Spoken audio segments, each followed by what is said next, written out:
मुत्तहदा अरब अमारात में वज़ीर ख़ारजा इसहाक़ डार की मुख्तलिफ ममालिक के हम मनसूबों से मुलाकात हुई है। इसहाक़ डार की पोलैंड के वज़ीर ख़ारजा से मुलाकात हुई। रहनुमाओं के दरमियान पाक पोलैंड ताल्लुकात और आलमी उमूर पर तबादला ख़ैर। अरब अमारात में वज़ीर ख़ारजा इसहाक़ डार की मुख्तलिफ ममालिक के हम मनसबों से मुलाकात हुई।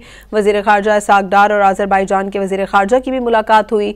इसहाक़ डार और बरतानवी हम मनसब डेविड लैमी की भी मुलाकात हुई है। समाजी राब्ते की वेबसाइट पर पैगाम में उन्होंने लिखा कि मुलाकात में इलाकाई और बैनुल-अक़वामी पेशरफ्त पर भी गुफ्तगू हुई है।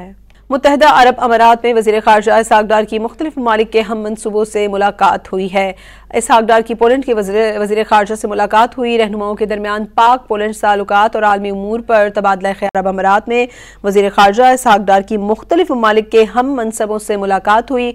वज़ीर ख़ारजा इसहाक़ डार और आज़रबाईजान के वज़ीर ख़ारजा की भी मुलाकात हुई। इसहाक़ डार और बरतानवी हम मनसब डेविड लैमी की भी मुलाकात हुई है। समाजी राब्ते की वेबसाइट पर पैगाम में उन्होंने लिखा कि मुलाकात में इलाकाई और बैनुल-अक़वामी पेशरफ्त पर भी गुफ्तगू हुई है।